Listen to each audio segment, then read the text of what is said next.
todos los problemas técnicos, es la primera vez que hacemos una jornada alternada online, presencial, en fin, COVID. Bueno, ahora daremos paso al conversatorio sobre religión en el que participarán Blake y Miku. Blake estudia trabajo social y viene en representación del colectivo feminista de Nesquia, donde ella milita. El colectivo Nesquia es un colectivo feminista norteafricano laico, universalista y abolicionista que lucha por la liberación de la mujer en contextos islámicos y africanos, pero también por la lucha de la liberación de las mujeres en todos los contextos, debido a que la opresión por ser mujeres atraviesa a todas las mujeres en cualquier parte del mundo. Milut Ramiro Yaya, a ver si lo digo bien, es vocal de la Asociación de Mediterráneo Sur y coordinadora del blog No Nos Taparán. No sé si tengo que empezar ahora ya, ¿sí? Sí, ¿no? Adelante. Sí. Vale, pues no sé en el poco tiempo que nos queda, porque se ha retrasado todo mucho. He estado viendo la intervención de las compañeras y las dos intervenciones anteriores han sido fantásticas. Y voy a intentar resumir un poco más, que es difícil, pero lo voy a intentar para que no se haga tan largo y podáis iros luego tranquilamente a comer y estemos dentro del tiempo, ¿no? A ver, nosotros vamos a hablar sobre las religiones y cómo las religiones influyen en el ámbito femenino, o sea, el de las mujeres, ¿no? Y sobre todo en el feminismo, ¿no? A mí a veces me resulta muy penoso el desconocimiento que hay sobre el tema religioso dentro del feminismo.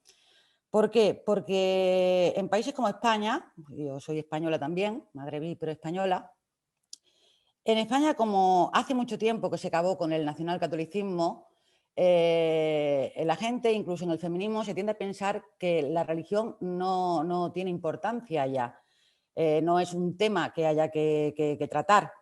Y por supuesto que es un tema que hay que tratar porque es súper importante. De hecho, si yo estoy en el feminismo es porque el feminismo es una ideología internacionalista que se ocupa de todas las mujeres del mundo.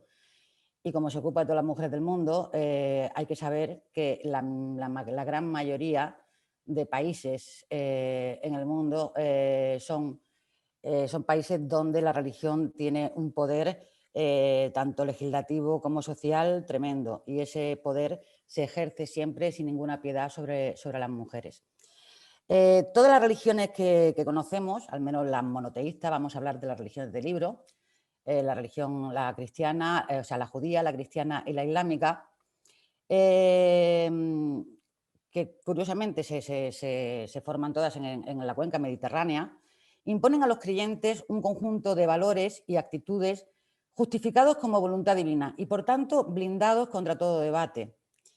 Podemos pensar, eso era antes no se podía debatir sobre las religiones. Bueno, es que ahora tampoco se puede debatir sobre las religiones, ese es el problema. Porque ahora si tú debates sobre religiones, nos hemos inventado las fobias para acallar a cualquier disidente. Cuando digo que es penoso muchas veces que sobre todo a las mujeres no nos interese o no les interese el tema religioso, lo digo por todas esas mujeres que a día de hoy están en las cárceles, están soportando latigazos, penas de muerte, asesinatos por crímenes de honor, etcétera, etcétera, que hay en el mundo. Eso es lo que tanto mi compañera Blake y su grupo Nesquia y yo, con No Nos Taparán, y nuestras asociaciones, que desgraciadamente son de pocas personas, pocas mujeres. Voy a explicar por qué somos pocas mujeres las que somos visibles en este tema. Consideramos tan importante. Somos pocas las que somos visibles. ¿Por qué? Porque nuestro patriarcado, también hablamos de nuestro patriarcado, el islámico en este caso, es un patriarcado que coacciona cualquier disidencia. Como he dicho que voy a hablar de las tres religiones, voy a hacer una retrospectiva de las tres religiones, ¿no? Sabemos que está el judaísmo, el cristianismo y la última religión que se conoce del libro es el islam. Hay gente que piensa, bueno, el cristianismo, eso ya lo tenemos superado, ¿no? Porque aquí ya la Iglesia ya no tiene el poder que tenía antes, ¿no? Sobre todo no tiene poder legislativo. Bueno, es relativo porque la Iglesia sigue teniendo poder, no tendrá un poder legislativo, pero sí tiene un poder social. Todavía, y sobre todo un poder social sobre muchas mujeres creyentes. Y a esas mujeres tampoco se las puede olvidar. decimos, la relación judía, bueno, es que la religión judía nos pilla, es algo que es muy lejano a nosotras. Bueno, en España viven judíos, en Europa viven judíos, en Israel, que es la cuenca mediterránea, viven israelíes judíos. Y es muy curioso porque, bueno, resulta muy curioso que con esto de la pandemia hayamos descubierto de repente que, la religión judía también oprime a las mujeres. Hay gente que lo ha descubierto a través de series de televisión que ahora están tan de moda, ¿no? Con esto de la pandemia ahora vemos muchas series y ahora descubrimos que, nos echamos la mano a la cabeza, las mujeres judías están muy reprimidas. Pues sí, las mujeres judías están tan reprimidas que, que en Israel, por ejemplo, está prohibido el matrimonio civil. No te puedes casar por lo civil, te casas por lo religioso. Voy a explicarlo. Si una pareja judía israelí se quiere casar, o sea, si un hombre judío se quiere casar con una mujer no judía, se tendrá que casar por lo civil en otro país, no en Israel. Es imposible casarse en Israel con otra persona que no sea judía. Tendrá que volver a su país y allí ya sí le reconocerán el matrimonio.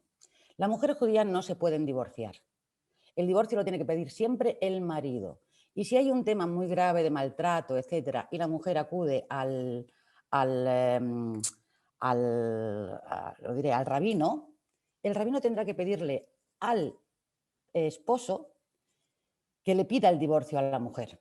Si por casualidad, y pasa mucho, y hay muchas mujeres en Israel que se están encontrando en esta situación, miles de mujeres en Israel se encuentran en esta situación, si el esposo de repente desaparece, quiero decir, se va a otro país, esa mujer ya no se podrá divorciar nunca. Y si se junta con otra persona y tiene hijos, esos hijos serán bastardos. Y esos hijos bastardos solo podrán casarse con otros bastardos. Quiero decir con esto que hay muchas mujeres que no solo en el Islam, a las que su vida se ve cercenada por la religión. Yo pienso que muchas veces que más que de religiones, lo que tendríamos que hablar es de ideologías religiosas, que son ahora mismo el foco del peligro, sobre todo para las mujeres, tanto en Oriente como en Occidente. En el ámbito de la moral que debemos aceptar las mujeres dentro de las religiones, de forma sumisa, prácticamente no hay diferencias entre judaísmo, cristianismo o islam. Si eso atendiendo a las escrituras sagradas. No olvidemos para las que están un poco formalizadas con la religión, que primero nació la religión judía, luego la religión cristiana que viene de la judía y luego la islámica que es una recopilación de dogmas de la religión cristiana y de la religión judía. Quiero decir, quien escribió el Corán no se inventó nada, eso ya estaba escrito en la Torá y estaba escrito en la Biblia. Algo que el feminismo olvida siempre y yo reprocho siempre, porque yo siempre, ya me conocéis, siempre voy reprochando, es que estamos olvidando el laicismo.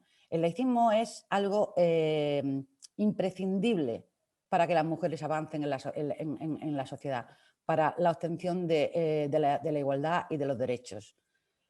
Estamos olvidándonos del laicismo a millones de mujeres. A que esperen ¿qué? ¿Qué tenemos que esperar las mujeres que hemos nacido en contextos islámicos o las mujeres que han nacido en contextos judíos o mujeres que han nacido en contextos cristianos? Porque no se nos olvide que aquí está Sudamérica con el evangelismo que cada día está cogiendo más adeptos además, porque parece que el cristianismo se ha superado esta sumisión y el poder de la Iglesia y el poder de la religión, pero no es totalmente cierto. Yo voy a hablar más del Islam porque es lo que más me toca de cerca, a mí, a Blake y a mi compañera Blake. ¿Y por qué? Primero porque es un tema que me toca muy cerca. Yo nací en el seno de una familia musulmana, aunque naciera en España. En España ya hay más de 2 millones de musulmanes, de los cuales la mitad son mujeres. En Europa, en Francia, por ejemplo, los musulmanes ya llegan al 6%, en Alemania llegan al 7% de la población, y entonces es un tema que es importante. Voy a hablar sobre todo del Islam y del Islam en el mundo árabe y del Islam en Europa. En este llamado mundo árabe, con la excepción de Líbano y de Siria, todos los países proclaman el Islam religión de Estado, en su constitución. Esto implica que el ciudadano, las ciudadanas, somos por definición musulmanas. O sea, nacemos musulmanas, morimos musulmanas. El Islam no contempla la apostasía. De hecho, es un crimen que está penado en muchos países musulmanes con la pena de muerte y en otros países de los llamados moderados, como Marruecos, pues con unos 6 meses de cárcel, ¿no? Lo digo porque mucha gente cuando va a Marruecos de vacaciones y tal, pues viene con qué bien, el orientalismo y tal, pero hay que fijarse en que hay una población totalmente cautiva, que no tiene libertad de conciencia. Cuando una persona no tiene libertad de conciencia, ¿qué tipo de libertad tiene? No se puede conseguir ningún tipo de libertad si no está la principal, que es la libertad de creer en lo que tú quieras o no creer. A mí me dicen muchas veces, bueno, pero aquí las que estáis aquí en España podéis decir que sois ateas. Bueno, a ver cuántas musulmanas conocéis vosotras, las que estáis en la sala, las que estáis en vuestras casas, que digan públicamente que son ateas. Muy pocas, muy pocas. Me conocéis a mí, creo, y a pocas más, a Nao y alguna más. ¿Por qué? Porque la presión social en España, en las comunidades musulmanas, es terrible. Es un estigma es decir que tú que tú ya no crees, que tú ya no eres musulmana. Y además, el movimiento islámico, la ideología islámica es muy, muy civilina y te deslegitimiza para hablar sobre cualquier tema que esté relacionado con la religión, con las mujeres musulmanas, etcétera, etcétera. Porque como tú ya dices públicamente que no eres musulmana, tú ya no estás legitimada para hablar del mundo musulmán. Hay que saber que vivir en un país teocrático donde la religión está en la Constitución y rige la Constitución, para quien es duro realmente es para las mujeres. Para los hombres también, ¿eh? A ver, no estoy diciendo que sea un camino de rosas para ellos, ¿eh? A pesar de todos los privilegios que tienen, ¿eh? Si yo hablo siempre de igualdad, es precisamente para todos, precisamente es porque yo creo que es un trabajo también hacer que los hombres se impliquen sobre todo en estos temas. No estoy hablando de feminismo, estoy hablando en estos temas precisamente, que también tienen que ver con el feminismo, ¿no? En Marruecos, por ejemplo, el artículo 222 del Código Penal castiga con 6 meses de cárcel cualquiera que, conocido notoriamente por su pertenencia a la religión musulmana, coma en público durante el mes de Ramadán. Quiero decir, es el mes de Ramadán, el mes de ayuno, tú no puedes comer por la calle. Hay otro artículo, el 460, que te dice que no puedes tener relaciones fuera del matrimonio. ¿Eso qué conlleva para las mujeres? Si tú no puedes tener relaciones extramatrimoniales, quiero decir, antes de casarte, lo que implica es que a ti tu familia te va a casar mucho más joven. El matrimonio en Marruecos es legal a partir de los 18 años, curiosamente, pero eso no evita que si tu familia te quiere casar, te lleve delante de un juez y te obliguen a decir que sí, que tú te quieres casar. Y entonces pues te puedes casar con 14, con 16 años. La libertad en la revolución sexual es un, es un camino que aún no hemos andado ni en Marruecos, ni en Argelia, ni en Túnez, porque tenemos otros problemas antes. No tenemos otros problemas antes, todo va imbrincado. Y todo va imbrincado con el tema de las religiones, ¿no? Es muy curioso también y es a veces muy doloroso que en España, sobre todo, y parte del movimiento feminista, no consiga entender la importancia que tiene el no dar alas a esta ideología religiosa. Hay una frase de Amelia Valcárcel que lo explica muy bien y es una frase muy corta y creo que da para una reflexión fácil y sencilla, que dice que lo que no le permitas al cura no se lo permitas al imán. A día de hoy yo tengo que discutir, y yo creo que las que me conocéis lo sabéis, tengo que discutir cada día en las redes sobre lo empoderante que es el velo, por ejemplo, que es el símbolo misógino por antonomasia, o sobre que, es que es nuestra cultura, es que es vuestra cultura, entonces las culturas hay que respetarlas. Es gracioso que alguien en España me diga eso porque yo que viví, yo nací con una dictadura en España y sé lo que es una dictadura además, me digan que los toros, por ejemplo, es algo cultural, la mantilla es algo cultural, ir a misa los domingos es algo cultural. Bueno, en España se rompió con todo eso. Pero nosotras no podemos. Nosotras no. ¿Por qué nosotras no podemos? ¿Qué es lo que tenemos que esperar nosotras? ¿Acaso esa parte del feminismo piensa que nosotros estamos atrasadas, que somos mujeres de segunda? También nos consideran mujeres de segunda, porque nuestro patriarcado ya nos considera mujeres de segunda. Personas mujeres, personas de segunda. Y a veces tengo la sensación de que en España, sobre todo, y en Francia, en Alemania, a las mujeres que hemos nacido en contextos musulmanes y a las musulmanas, a las que siguen creyendo, se les considera mujeres de segunda en el feminismo. Y eso es bastante grave. Otra cosa de la que me gustaría hablar también un momentito es cómo a las mujeres que hemos nacido en contextos musulmanes, solo por tener un nombre de origen musulmán, evidentemente, y yo me llamo Mimon Hamido, ya se nos cataloga como musulmanas. Yo no sé si os pasa a vosotras, yo creo que no, porque yo cuando me presentan a una chica que se llama Carmen, no le pregunto si es cristiana, jamás. No se me ha ocurrido nunca preguntarle si es cristiana.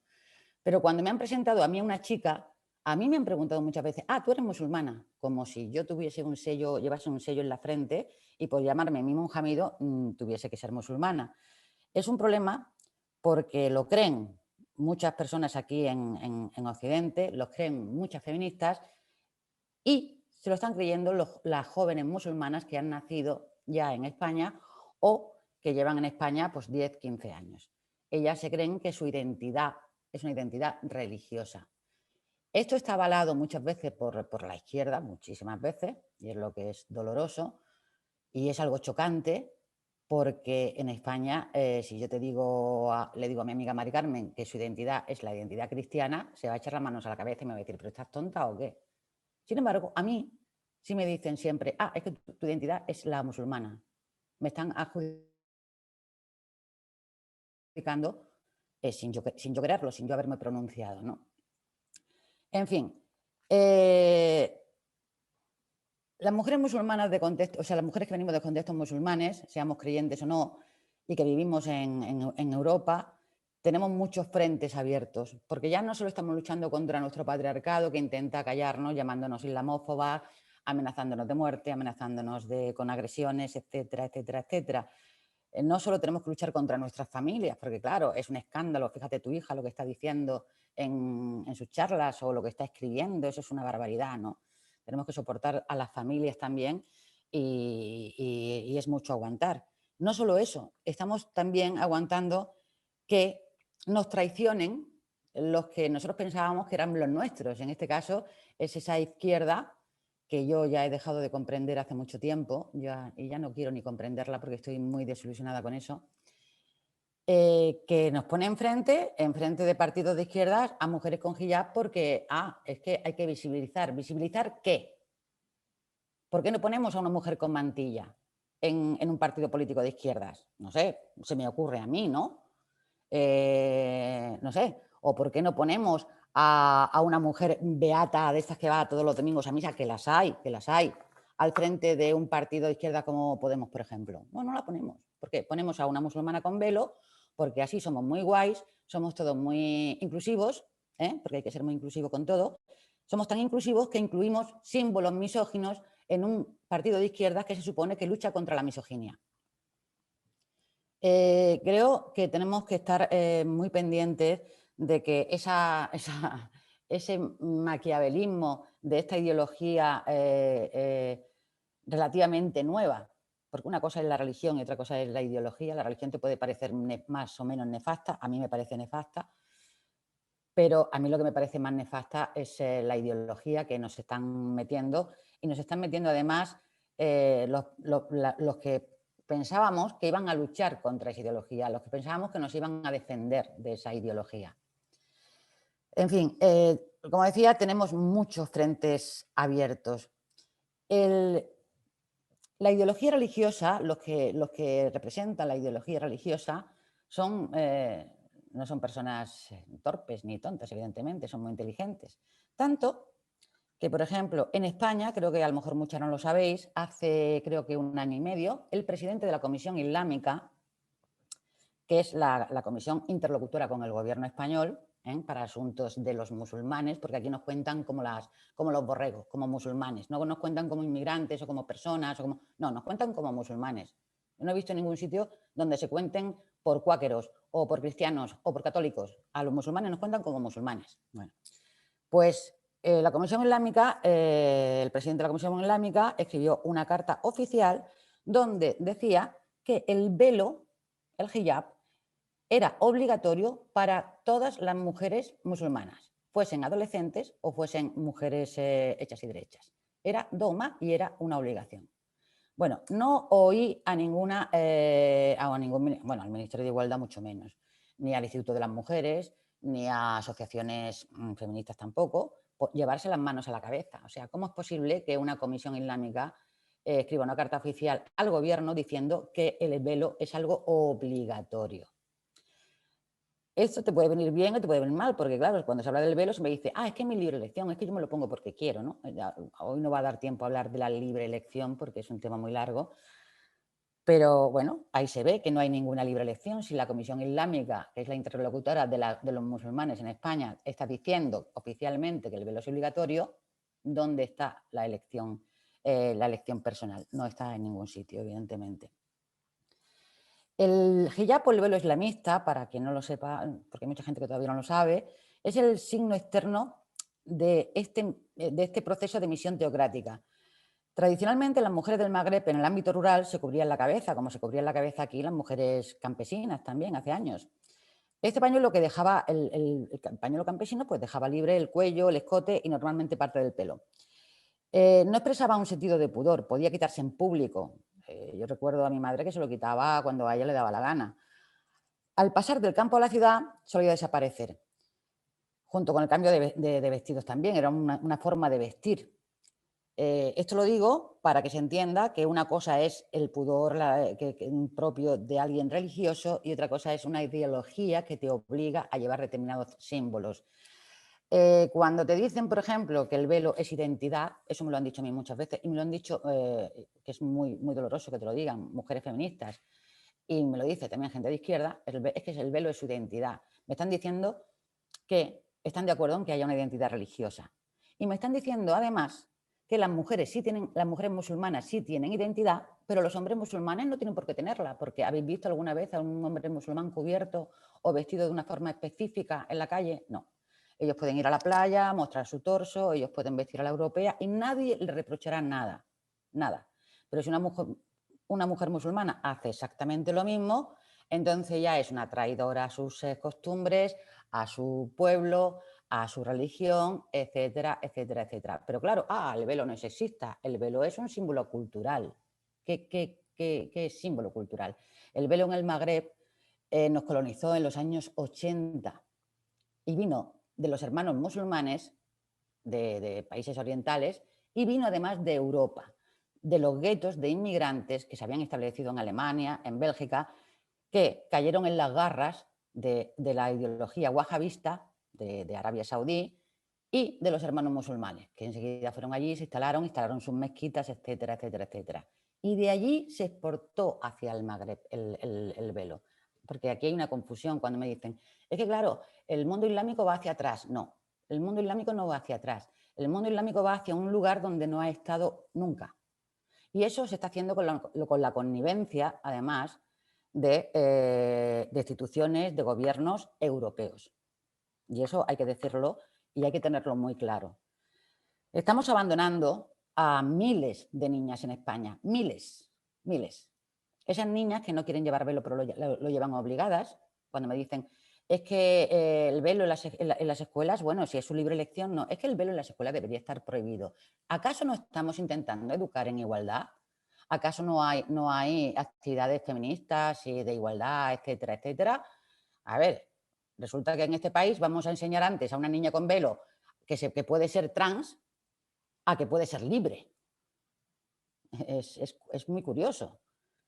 Bueno, eso creo que es un problema muy grave que hay, sobre todo en los institutos, de que el profesorado no está lo suficientemente formado y dicen públicamente, porque me lo han dicho muchas chicas adolescentes además que llevan hijab obligatoriamente, que cómo van a decir nada si sus mismos profesores dicen que el velo es empoderante y es un símbolo cultural y que hay que tolerarlo y hay que incluirlo.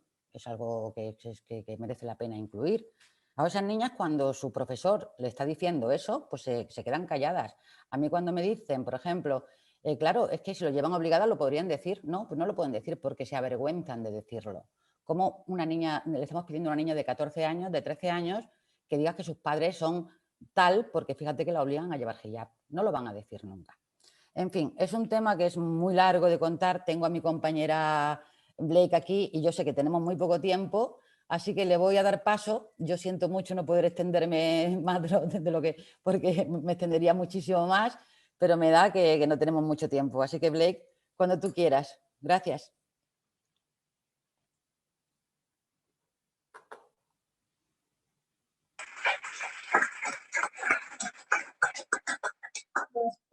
No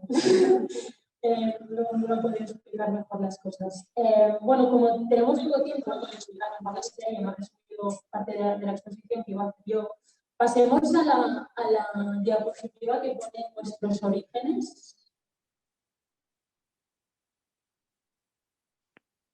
Bueno, vengo del colectivo que han comentado antes las compañeras. Somos un colectivo norteamericano en el que, como ha dicho Miguel, también apostamos por el laicismo. De hecho, creo que es súper necesario el feminismo en todas partes que sea laico, porque ninguna religión creo que es paz y amor. Vamos a hablar de nuestros orígenes, de los países en los que procedemos, sobre todo en España de Marruecos, pero hay compañeras de Argelia, el Sáhara Occidental, etc. ¿Cómo se articula el patriarcado en nuestros contextos? Hay muchos, pero voy a hablar de los que creo que son más relevantes.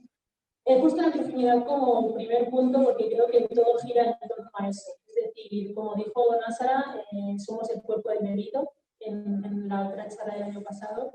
Creo que gira en torno a todo eso cuando nos dicen que no podemos salir de fiesta con nuestros amigos porque podemos perder la virginidad. Cuando se nos dice que nos tenemos que tapar el velo es para que los hombres no nos violen y nos acosen y por ende perder esa virginidad. Creo que todo gira en torno a eso. Como ha comentado muy antes, en Marruecos tener relaciones fuera del matrimonio es delito, creo que hasta un año de cárcel. Si te quedas embarazada ya es otro tema, pero el aborto también está penalizado. De hecho, creo que hay una excepción de que si es por tema de violación o si hay malformación del feto se puede hacer. Pero claro, el tema de las violaciones, como ya vemos, los jueces no te creen, los policías te dicen que te has buscado, entonces es muy relativo de que el Estado te cubra ese aborto, ¿no? La virginidad actualmente ha llegado a un punto en el que tienen relaciones fuera del matrimonio, se reconstruye en el himen. Hay muchas clínicas en Marruecos y en otros países del mundo donde se reconstruye el himen. Quien no tenga esos accesos, porque es muy caro, no cualquiera se lo puede permitir, se compran, hace poco que lo descubrí, me hizo mucha gracia, me dio bastante lástima, ¿verdad? Son como bolsitas de sangre que la metes en la vagina y cuando hay la penetración pues peta y es como, hello, he perdido la virginidad, ¿no? Pero te diré que aquí en España, muchas mujeres que procedemos de esos contextos, acceden al sexo anal para no perder la virginidad. Dicen, ay, que no me voy a arriesgar porque te pueden matar o dar de hostias, entonces hablo muy brusco, pero creo que hay que hablar con propiedad de estas cosas. Y acceden al sexo anal. O cuando tienen relaciones, el pobre hombre no puede con su novia y ceden a que el novio tenga una novia, y normalmente son españolas, dicen que tienen una novia para tener relaciones sexuales porque hay pobrecito que no se puede aguantar y luego se casan con sus novias si es que se casan, porque normalmente las dejan porque quieren una mujer virgen y pura que nunca ha tenido un novio ni se haya besado con nadie. Hacen lo que quieren durante toda su vida porque la virginidad solo recae en las mujeres y la pureza, etcétera, porque al menos en mi caso mis hermanos les han contado los condones y los pantalones y nadie le ha dicho nada, pero a mí desde que soy pequeña me han dicho cuidado, no subas a caballo, no juegas a la bicicleta, no sé qué, no salgas de fiesta, etcétera, etcétera, para no perder esa virginidad, pero el patriarcado es articulado de otra manera. Y normalmente esos hombres cuando tienen ganas de casarse van a la mami y le dicen, oye, quiero una mujer pura y de familia, y normalmente son las que llevan el velo, que eso también es importante. Cuando las mujeres dicen que llevan el velo porque quieren, me parece un poco relativo, dado que se separa de la pura de la impura con el velo.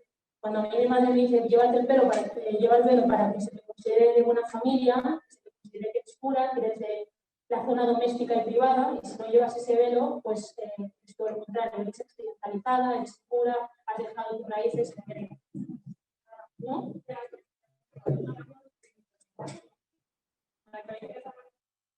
Ahora, pues, primero, este lado. Perdona. ¿Ahora? ¡Oh! Okay. Bueno, el tema de la virginidad creo que da para dos charlas, porque es un tema muy chulo. Bueno, el matrimonio también es otro punto que he puesto después de la virginidad, ¿no? Va muy relacionado. Si no te casas, no puedes tener relaciones sexuales, y eso también lleva al desconocimiento completo de las relaciones sexuales de las mujeres, porque se nos veta completamente de nuestra sexualidad. He escuchado a gente de mi entorno que cuando se casan y tienen la noche de bodas, se pregunta a su madre en plan, ¿y eso cómo va a ser? ¿Va a doler? No sé qué. O sea, tenemos educación sexual nula, ¿no? Hay matrimonios forzosos, en muchísimos países se concretan desde los padres, de hecho es un contrato, hay una dote, o sea, es un contrato, es como comprar una mercancía, ¿no? En plan, van los padres del marido, los padres de la madre, de la niña, y deciden por su cuenta, ¿no? Y luego también me gustaría decir lo de la vía de escape, que es lo que pasa normalmente las mujeres occidentales, en que dicen, bueno, es que como mis padres no me dejan hacer X cosa, no puedo salir cuando quiera y no sé qué, siempre en tus padres te dicen, bueno, pues cuando te cases harás lo que quieras, bueno, cuando te cases serás libre. Y entonces no se dan cuenta de que pasan de la tutela de los padres a la tutela del marido, porque el marido no te va a dejar hacer lo que quieras precisamente, ¿no? Bueno, los crímenes de honor, por dato, no está como implementado en todos los países de mayoría islámica, pero en Arabia Saudí y en Siria, por ejemplo, sí que si tienes como un indicio de que tu hija ha faltado al honor de la familia y se mata, pues esas personas no se llevan a la cárcel, ¿vale? Lo digo como anotación, ¿no? La poligamia es un tema que todavía existe en nuestros países, pero en Marruecos, por ejemplo, hace poco, con la modificación del Código Civil Familiar, que es la muy buena, que fue en 2004, se hicieron como unas especies de cambios en el que la primera mujer tenía que dar el consentimiento para que ese hombre se casara con más de una, ¿no? Pero no se habla de que, teniendo en cuenta que hay una presión muy fuerte hacia la sociedad, es decir, si la primera mujer no puede tener hijos, la presión de la sociedad es que te dicen, bueno, es que no puedes dejar a tu marido sin descendencia. Entonces, ese consentimiento está un poco condicionado, ¿no? Es que la ley brilla por su ausencia.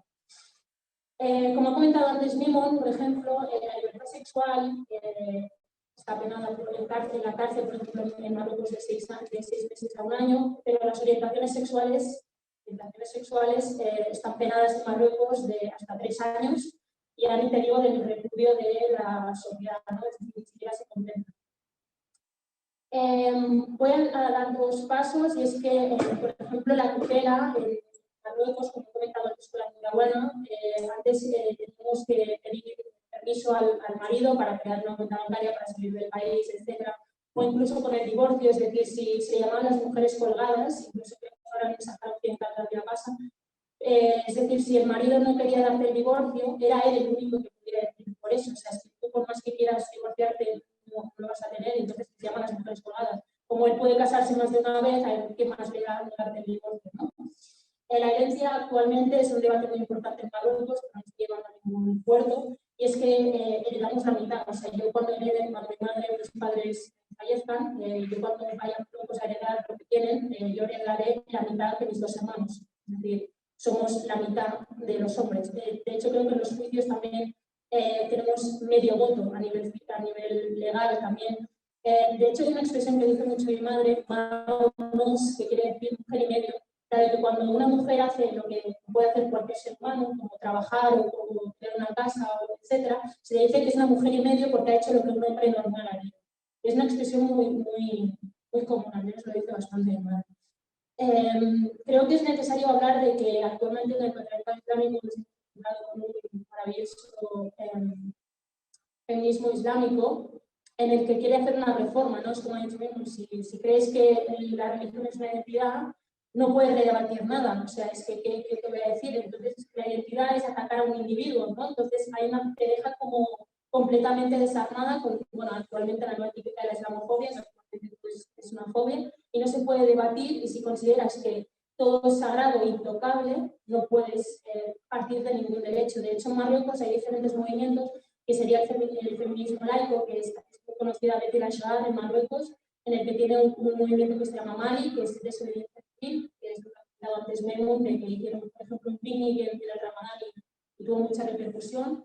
También hay el feminismo islámico, que la defendía Fátima Ben-Risi, con una feminista bastante interesante, pero curioso que es feminista islámica, bueno, era, que le vetaron el libro de un libro tan maravilloso del harem político, donde decía que Mahoma era feminista y que el Islam era lo maravilloso, y fue paradójico de que le vetaran ese libro, diciendo que realmente el Islam musulmán, o sea, estaba defendiendo incluso la religión, ¿no? Y luego están las feministas islámicas que dicen que no hace falta una interpretación del Islam, porque hay algunas que al menos acceden a decir, vamos otra vez al Corán, vamos a la Sharia, etcétera, y vamos a ver qué pasa, porque las reinterpretaciones han sido por hombres o por occidentales, ¿no? Pero hay otros que dicen que no, que decir feminismo islámico es una redundancia porque el Islam ya lo es. O sea, ya ha dado los derechos a las mujeres, ya ha dado el divorcio, ya ha dado no sé qué. Bueno, eso es bastante discutible, ¿no? La siguiente, por fin. Muy rápido. Ahora, sí. Vale, pues voy a intentar. Sí. Tranqui. Bueno, voy a poner como ejemplos que antes. Bueno, mientras lo pasan, antes mismo han dado un apunte de que, bueno, que existe el feminismo en otros contextos del mundo, y el feminismo árabe, o norteamericano, llamamos como queramos, empezó a aparecer en los años 20. Y hay algunas pensadoras muy importantes que serían como Wasila Kamseri, o sea, la recomiendo. Es una abogada argelina que estuvo más de 20 años en la UNESCO por el programa de la igualdad. Ha criticado duramente el feminismo islámico y sobre todo a la izquierda europea por el relativismo cultural. Luego hay otra mujer que se llama Zoumena Hatteh, que es libanesa, que también es muy famosa y controversial por una revista que habla sobre los derechos y los cuerpos de las mujeres. Y podríamos decir que la que a mí me inspiró y la que dije, bueno, hasta aquí fue Nawal el-Saadawi. Es una egipcia muy, muy conocida en nuestros contextos, pero también a nivel internacional, o sea, es una pasada. Ha sido duramente castigada por el régimen egipcio cuando escribió libros en contra de la mutilación genital femenina. De hecho, en Egipto hay como un 34% de mujeres que lo han sufrido, y de hecho ella lo fue a los 6 años. Y se le quitó el puesto de directora general de Salud Pública del Estado, cuando empezó a criticar el Estado que había en ese entonces, ¿no? De hecho, fue exiliada a Estados Unidos por ello. Fue súper rápido, ¿vale? Pero es que no puedo extenderme. Cuando pues pasan a nuestros países de residencia, mientras lo cambien voy hablando, ¿vale? Porque no tengo tiempo para enrollarme. Yo voy a hacer una crítica fuerte como hace, por ejemplo, Tamsari con el relativismo cultural, que ya lo ha hablado, por ejemplo, Mimon, pero creo que es un punto que se llama racismo posmoderno de toda la vida, porque ahora ya no hace falta que nos digan los de mierda, como que digan con su cultura no pasa nada, vamos a aceptarlo todo. Creo que caemos otra vez en decir, bueno, si la cultura habla por mí, entonces yo ya no tengo nada que debatir ni nada por lo que luchar, total. Habla antes la cultura que mi ser individual, ¿no? O nuestras creencias. De hecho, no tenemos libertad de conciencia, como bien ha dicho antes. Ya he comentado antes lo fatídico de la islamofobia. Actualmente, nosotras que hemos vivido en este patriarcado, cuando decimos que vivimos en un patriarcado, se nos dice que somos islamófobas y que ese tema se asará luego porque fomentamos a la ultraderecha, y me parece bastante gracioso, que no tenemos nada que ver, pero parece ser que sí. Y voy a poner un ejemplo sobre el feminismo de colonial actual, ¿vale?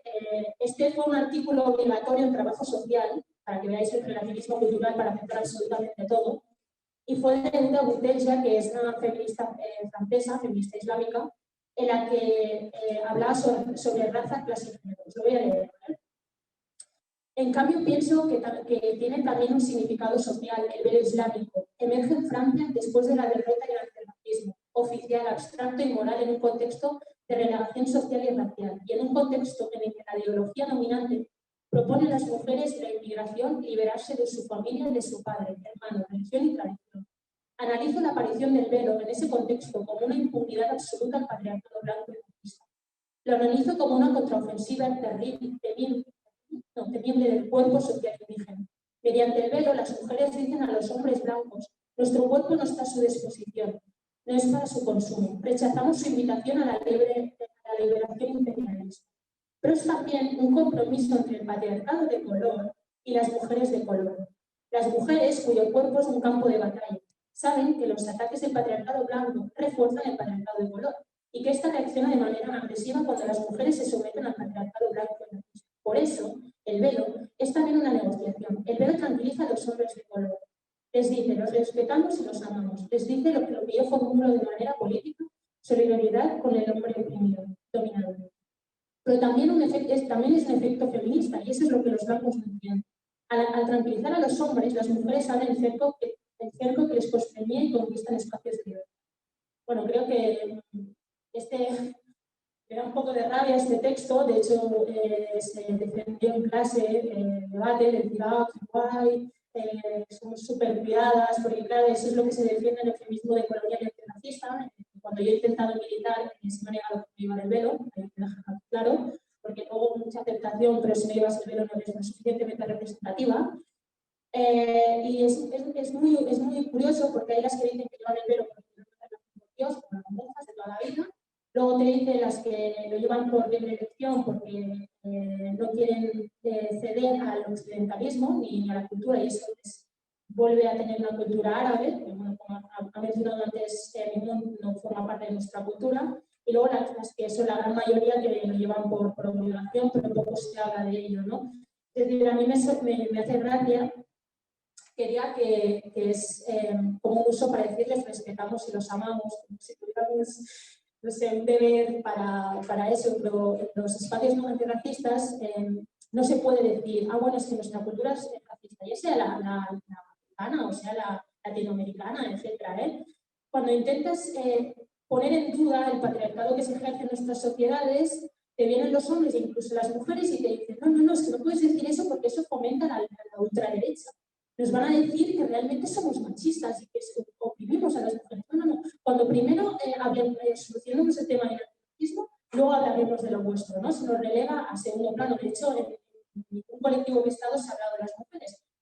Hacen charlas de feminismos, pero siempre esas mujeres acaban hablando del antirracismo, como si ellas no tuvieran nada de hablar del machismo que siempre como mujeres. A mí me sorprende.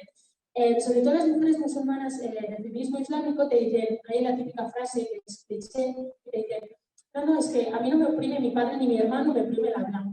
A mí esa frase me duele porque dices, creo que estás engañando a la sociedad. Hay que hablar del racismo, claramente hay que hablar del racismo, ¿vale? Pero reducir a que toda violencia que sufres como mujer musulmana en contextos occidentales es una blanca, me parece absurdo y, de hecho, falta de contexto y de contenido de toda la lucha.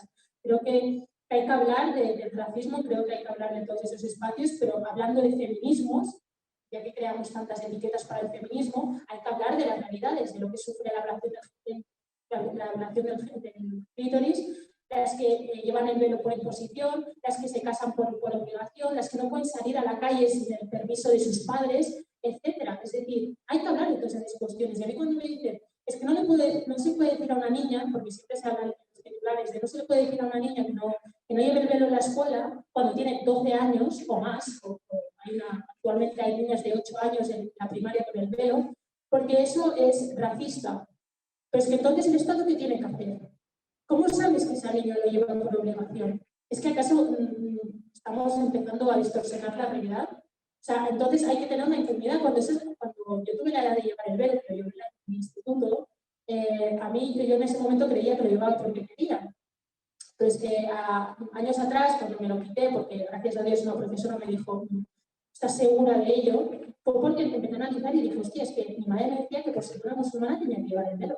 Es que mi vecina de mi edad ha llevado el velo. Es que me están diciendo, iba a clases de religión islámica y mi profesora constantemente me decía que se llevaba el velo y iba al infierno. Entonces, ¿hasta qué punto lo llevas porque quieres. Entonces hay que tener claro, que hay que, como ha dicho Mimon, que hay que privar el derecho a que esos padres o a que esas instituciones lleven a las hijas el velo en tanto, al menos mínimo hasta los 16 años, que es donde la educación es obligatoria.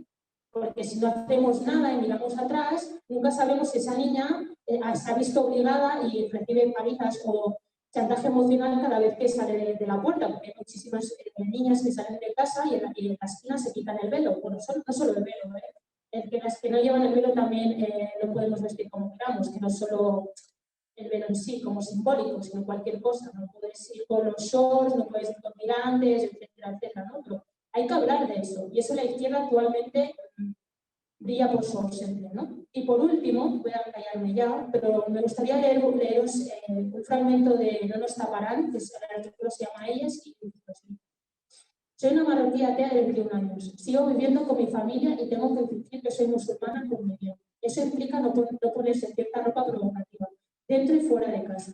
Eso implica fingir que estoy ayunando en Ramadán. Eso implica que cuando se discuta por la hora de llegar a casa se meta la religión de por medio y no puede decir ningún porque Dios está por encima de los hijos. Eso implica decir que si al futuro que se imaginan, como por ejemplo, te cuidaré a tus hijos como si no hubieran otras opciones, solo me iré de aquí cuando tu hermana y tú os caséis, como si fuéramos un cacho de carne sin poder tener independencia ni conciencia y sobre todo libertad. Definitivamente la palabra más importante en mi vida es esta última, que define no solo mi objetivo, sino el objetivo de todas las luchadoras con el que comparto un espacio donde poder ser. Y es muy triste que tengamos que luchar por algo que se da por hecho, que se tiene desde que naces en un país europeo con libertad de ser y de creer. Destroza mentalmente y físicamente y te deja de secuelas de por vida. Así que ojalá se le diese la importancia que eso tiene y no se nos ignorara y callara por islamofobia, porque la islamofobia debería ser totalmente aceptable cuando naces y creces en un seno familiar así. Lo que no es aceptable es que te sientas como una paloma encerrada en una jaula viendo como todos pueden lo básico que es mover sus alas. Creo que resume bastante la situación de las mujeres en España y en el resto de Europa, ¿no? Bueno, eso es todo.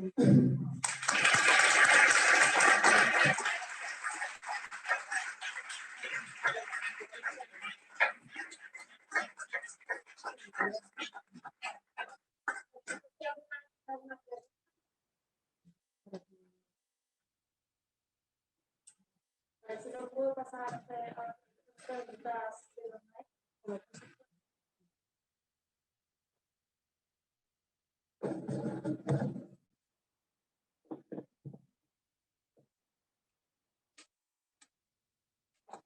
Pregunta por aquí. A mí me surge una duda. Si prohibimos el velo en la escuela, tampoco deberíamos permitir que otra niña lleve una cruz católica o una crucera con la bandera republicana. Esta pregunta desde online.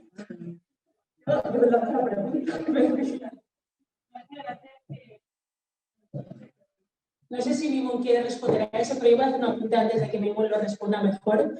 Me hace gracia que relacione la bandera republicana con el velo. Creo que no es el mismo contexto. Bueno, a ver, la bandera no tiene nada que ver con... Bueno, tienen que ver, pero no tienen que ver con las religiones. A ver, cuando yo digo que la religión tiene que estar fuera de las escuelas, es que lo que estoy diciendo es que tenemos que mojarnos ya el culo de una vez y exigirle a los partidos políticos, sobre todo los de izquierda, que instauren el laicismo. Estamos en un país aconfesional. Como estamos en un país aconfesional, pues las religiones siguen teniendo su cuota de poder, con lo cual ahora mismo no se le puede prohibir a alguien que exhiba símbolos religiosos en el espacio público. Cuando digo espacio público no me estoy refiriendo a la calle, precisamente, me estoy refiriendo a organismos oficiales, a colegios, etcétera, etcétera, etcétera. Pensad una cosa, hemos tardado años, y yo no sé vosotras, pero yo lo recuerdo muy bien, cuando luchábamos porque no hubiera crucifijos en las escuelas. Yo he estudiado con crucifijo encima de la pizarra y se luchó por eso, ¿no? Por no tener crucifijos encima de la pizarra. Ahora resulta que estamos luchando por tener profesoras con hijab delante de la pizarra. El mensaje que manda una profesora con hijab a esas alumnas es: miradme, yo soy pura, soy virgen, yo sigo las normas de una religión que misógina además, y eso es lo que hay que hacer, porque, a ver, no nos engañemos, pero las profesoras siempre son en quién se fijan las adolescentes, ¿no? Son el punto de admiración, ¿no? Yo recuerdo cuando yo era adolescente que yo admiraba a mi profesora de matemáticas, ¿no? Y ella me enseñó muchas cosas aparte de matemáticas, era como mi ídolo, ¿no? No podemos dejar que pase eso.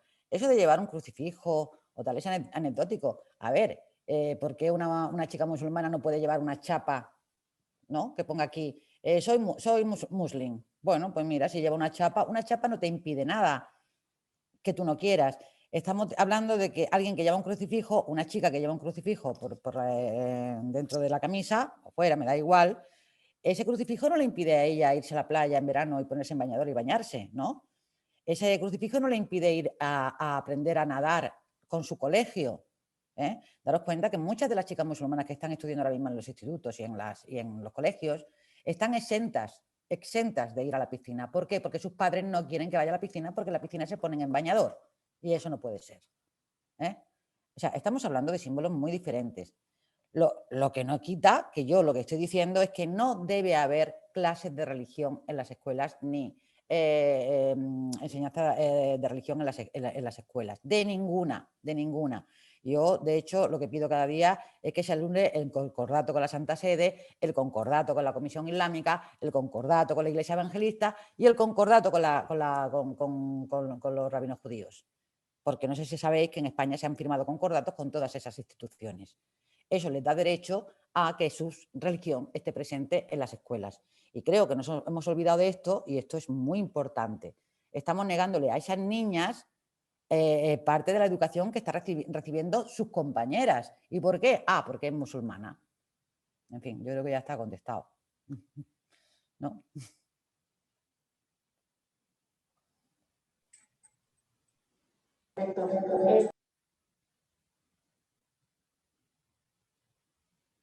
Muchísimas gracias a las dos por este conversatorio que nos habéis hecho. Tenemos que parar aquí porque vamos ya tarde para la comida, así que nada, un gran aplauso para las compañeras.